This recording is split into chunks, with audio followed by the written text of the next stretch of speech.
from the Center for Social and Behaviour Change Communication.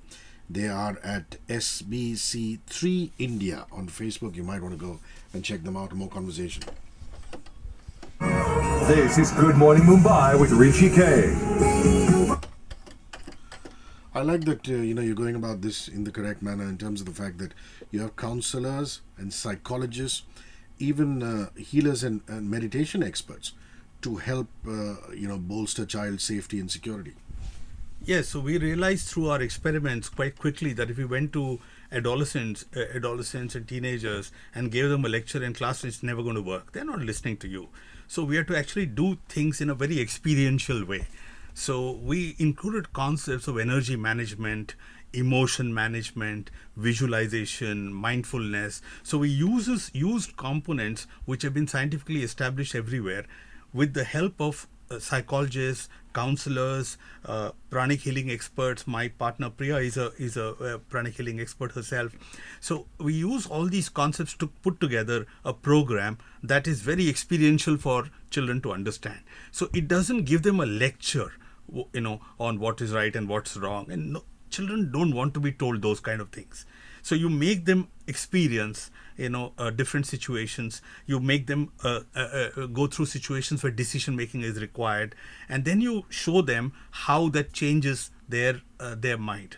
Then we track them every month on month, and we find the results are quite astounding. I mean, parents and schools. One school in South Bombay, which was a Marathi-speaking school. Marathi language school, the teachers, the principal told us children are so diffident, they won't even open their mouths. They went through this entire program, and the principal wrote us a letter saying that you've transformed my school.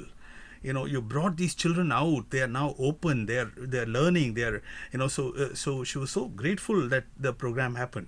So that is the power of some of these things, the methods that we use. I like that, for example, you use diagrams to demonstrate good touch and bad touch, and there are areas that are demarcated green and red. Red are the privates that a child should not allow anybody but the doctor and their parents to touch, and the green ones are the ones which are exposed to the public eye. But when it comes to online, the online menace and online abuse, children are really thrown into the deep end of the sea. And you have enough cases of that. And what is your advice to parents who are tuned in? What is your advice to children themselves who are tuned in, because it's holiday season, about the online menace and how to tackle that?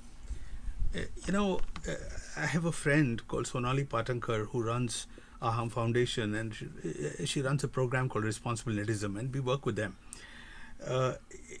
From the programs that I've attended, including the forums on online games and issues like that, I'm startled to find that there are 400 cases a month in Mumbai of challenge-based cases, and these challenges are coming out of the dark web.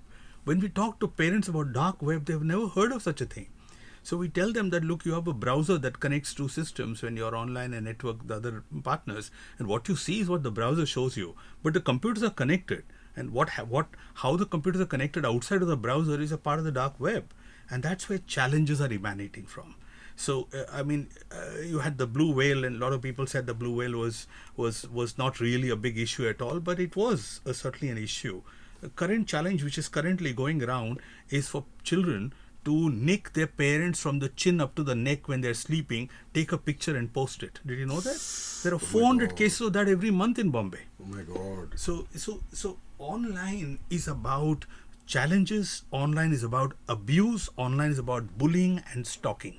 So all of these form a whole lot of things, and lots of schools, almost all the major schools in Bombay, they have WhatsApp groups for each classroom, where teachers communicate to parents and children through WhatsApp groups.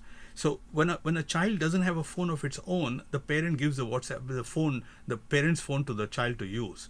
The child is using the WhatsApp, which is on a father's or mother's phone, and there is profile pictures in all this, and there are pictures going out, and the moment pictures go out on WhatsApp, it becomes public knowledge, and there is no way anything can be done about it. So online is a huge issue, and parents need to wake up, schools need to wake up, and we need to be able to do programs on how children can remain safe online. This is very, very critical for the time today. Pink, walk me home, a last leg of conversation with Nishit Kumar up ahead. Don't go anywhere.